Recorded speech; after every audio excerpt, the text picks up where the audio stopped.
তেসরা জুন 2025 গভীর রাতে সরকার জাতীয় মুক্তিযোদ্ধা কাউন্সিল অধ্যাদেশ জারি করে। অধ্যাদেশে মুক্তিযুদ্ধের নতুন সংজ্ঞায়ন ও ধারা সংযোজন ব্যাখ্যার জটিলতায় বিভিন্ন সংবাদ মাধ্যম ও সামাজিক মাধ্যমে শুরু হয় নানা আলোচনা সমালোচনা। বঙ্গবন্ধু ও জাতীয় 4 নেতাসহ 4 শতাধিক নেতার মুক্তিযোদ্ধা স্বীকৃতি, মুক্তিযুদ্ধের সহকারীর মতো মর্যাদাহানিকর ক্যাটাগরি ইত্যাদি প্রসঙ্গ জন্ম দেয় নানা প্রশ্নের বিতর্কের। জবাবে মুক্তিযুদ্ধ বিষয়ক মন্ত্রণালয়ের উপদেষ্টা ফারুকী আজম অধ্যাদেশের বিষয়টি ব্যাখ্যা করে বলেন, মুজিবনগর সরকার ও এই সরকার কর্তৃক স্বীকৃত অন্য যেসব বাহিনী রয়েছে তারা সবাই মুক্তিযোদ্ধা হিসেবে বিবেচিত হবেন। এমপিএমএন এর মধ্যে যারা সশস্ত্রভাবে মুক্তিযুদ্ধ করেছেন তারাও মুক্তিযোদ্ধা। তবে 70-এর নির্বাচনে গণপরিষদে থাকা 400 জনপ্রতিনিধি তারা মুক্তিযুদ্ধের সহযোগী। মুজিবনগর সরকারের কর্মকর্তা কর্মচারীরাও মুক্তিযুদ্ধের সহযোগী হিসেবে বিবেচিত হবেন। তিনি বলেন, সহযোগী হওয়াও কম গৌরবের বিষয় না। যারা সহযোগী মুক্তিযোদ্ধা তাদের মর্যাদা ক্ষুণ্ণ করা হয়নি। অধ্যাদেশ বিশ্লেষণে দেখা গেছে, একদিকে মুজিবনগর সরকারের সদস্যদের মুক্তিযোদ্ধা হিসেবে স্বীকৃতি দেওয়া হয়েছে, অন্যদিকে একই সরকারের গণপরিষদ সদস্যদের রাখা হয়েছে সহযোগী হিসেবে, অথচ অনেক সংগঠকই ছিলেন উভয় ভূমিকায়। ফলে তৈরি হয়েছে বিভ্রান্তি। এ বিষয়ে সুপ্রিম কোর্ট আইনজীবী সমিতির সাবেক সভাপতি ও বিএনপির ভাইস চেয়ারম্যান জয়নুল আবেদিন গণমাধ্যমকে বলেন, মুজিবনগর সরকারের যারা মুক্তিযোদ্ধার সংজ্ঞায় আছেন গণপরিষদের সদস্য হিসেবে তাদের আবার মুক্তিযুদ্ধের সহযোগীর স্বীকৃতি দেওয়া হয়েছে। একজন মুক্তিযোদ্ধার দুটি পরিচয় থাকার সুযোগ নাই, এটি বিভ্রান্তিকর। তিনি মুক্তিযুদ্ধের সহযোগী শ্রেণী করাটা অপমানজনক বলে উল্লেখ করেন। ব্যারিস্টার জ্যোতির্ময় বড়ুয়া জামুকার নতুন অধ্যাদেশে মুক্তিযোদ্ধার সংজ্ঞাকে বিভ্রান্তিকর বলে উল্লেখ করেছেন। প্রাজ্ঞ আইনজীবী ডক্টর শাহদিন মালিক বলেন, বীর মুক্তিযোদ্ধা ও মুক্তিযোদ্ধার সহযোগী এ দুটি ধারা তাদের ভূমিকাকে নিশ্চয়ই খাটো করছে। অধ্যাদেশটি অহেতুক সমাজে প্রশ্ন ও বিতর্ক সৃষ্টি করেছে। এটা সঠিক হচ্ছে না বলেও তিনি মন্তব্য করেন। এর আগে 17 ফেব্রুয়ারি অন্তর্বর্তী সরকার মুক্তিযুদ্ধ ও বীর মুক্তিযোদ্ধাদের নতুন সংজ্ঞা নির্ধারণ করে খসড়া অধ্যাদেশ তৈরি করে। সেখানে বাদ পড়ে বঙ্গবন্ধু, জাতীয় 4 নেতা ও সংগঠকদের নাম।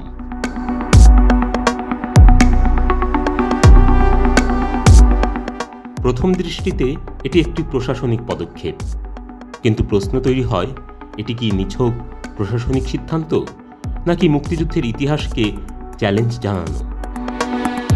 সাম্প্রতিক নানা ঘটনার পটভূমিতে এটি স্পষ্ট যে মুক্তিযুদ্ধের ইতিহাসকে উদ্দেশ্যমূলকভাবে অগ্রাহ্য করা, হেয় করা, অস্পষ্ট করা এবং মুছে ফেলার একটা প্রচ্ছন্ন চেষ্টা নিরন্তর চলছে। আমরা দেখছি স্মৃতিচিহ্ন ধ্বংসের ধারাবাহিকতা।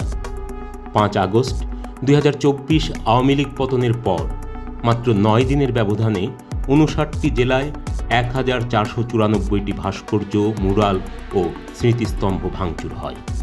ঢাকা বিশ্ববিদ্যালয়, মুজিবনগর, সোহরাওয়ার্দী উদ্যান কোনো স্থান বাদ যায়নি। ভাঙচুর করা হয় মুক্তিযুদ্ধের স্মারক জাদুঘরও। আজ পর্যন্ত এসব পুনর্নির্মাণের কোনো উদ্যোগ নেই। কেন? রাষ্ট্র কি এই ইতিহাস মুছে ফেলতে চায়? 18 অক্টোবর 2024 মুক্তিযুদ্ধ মন্ত্রণালয় বাতিল করে দেয় আগের সরকারের প্রায় সব প্রকল্প। এর মধ্যে ছিল অসচ্ছল বীর মুক্তিযোদ্ধাদের জন্য 30,000 বীর নিবাস প্রকল্প, মুক্তিযুদ্ধের ঐতিহাসিক স্থান সংরক্ষণ, 40টি জেলার 110টি বধ্যভূমি ও সমাধিস্থল উন্নয়ন, মুক্তিযুদ্ধের তথ্য ও জাদুঘর নির্মাণ এবং জাতীয় আর্কাইভ প্রতিষ্ঠা, চট্টগ্রামে বিভাগীয় স্মৃতিসৌধ ও মুক্তিযুদ্ধ জাদুঘর নির্মাণ, মুজিবনগরে মুক্তিযুদ্ধ স্মৃতিকেন্দ্র স্থাপন এবং নারায়ণগঞ্জে নৌ জাদুঘর। প্রকল্পগুলোর লক্ষ্য ছিল ইতিহাস সংরক্ষণ করা। প্রশ্ন জাগে, রাষ্ট্র আজ কি ইতিহাস মুছে ফেলতে চাইছে? পাঠ্য বইয়েও এসেছে পরিবর্তন। 30 লাখ শহীদ, বঙ্গবন্ধু, 7 মার্চ এসব শব্দ পাঠ্যপুস্তক থেকে একে একে বাদ পড়ে। এটা কি কেবল নবায়ন, নাকি মুক্তিযুদ্ধের সংজ্ঞাকে ধোঁয়াশায় ঢেকে ফেলার চেষ্টা? দিবস পালনে নির্লিপ্ততা ছিল চোখে পড়ার মতো। 2025 সালের স্বাধীনতা দিবসে কুচকাওয়াজ হয়নি। বিজয় দিবসও উদযাপিত হয়েছে সীমিত পরিসরে। গণহত্যা দিবস দায়সারা আয়োজন। এটা কি রাষ্ট্রীয় নির্লিপ্ততা, নাকি উদ্দেশ্যমূলক আচরণ? সেই সঙ্গে আমরা দেখছি যুদ্ধাপরাধীদের পুনর্বাসনের ইঙ্গিত। 27 মে 2025 যুদ্ধাপরাধী এটিএম আজহারুল ইসলাম খালাস পায়। প্রতিবাদে রাজপথে নামে প্রগতিশীল ছাত্ররা। জবাবে আসে শিবিরের হামলা। এরপরই সামাজিক মাধ্যমে ভেসে আসে জুলাই আন্দোলনের অন্যতম সারথি সার্জিস আলমের পোস্ট, এভাবেই হয়তো সাইদিও ফিরে আসতেন।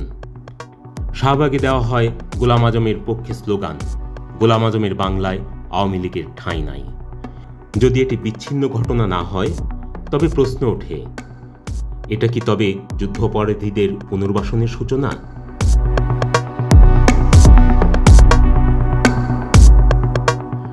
আসুন এক ঝলকে দেখে নিই গৌরবময় মুক্তিযুদ্ধকে অস্পষ্ট করতে তাদের নিরন্তর চেষ্টা।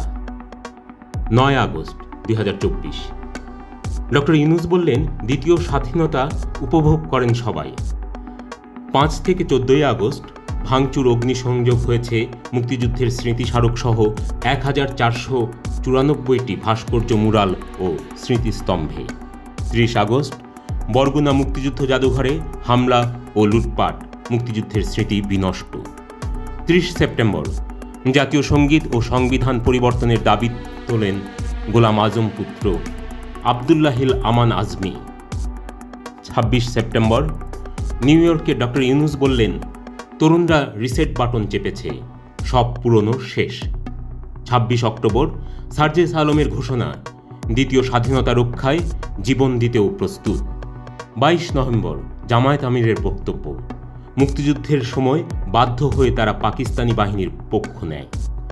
10 ডিসেম্বর জয় বাংলা আর জাতীয় স্লোগান নয়, আদালতের রায়। 11 ডিসেম্বর মুক্তিযুদ্ধ বিষয়ক উপদেষ্টা জানান, স্বাধীনতা বিরোধীদের তালিকা হবে না। 23 ডিসেম্বর কুমিল্লা জামায়াতপন্থীরা বীর মুক্তিযোদ্ধাকে জুতার মালা পরিয়ে করে লাঞ্ছিত। 29 জানুয়ারি ছাত্র শিবিরের প্রকাশনায় মুক্তিযুদ্ধ নিয়ে অবমাননাকর মন্তব্য।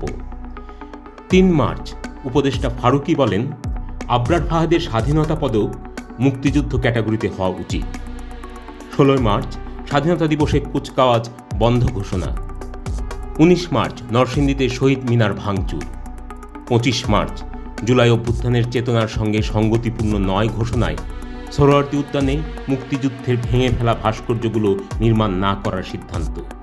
নির্মাণ পরিকল্পনা থেকে বাদ পড়ে পাকিস্তানের আত্মসমর্পণ ও বঙ্গবন্ধুর ভাস্কর্য।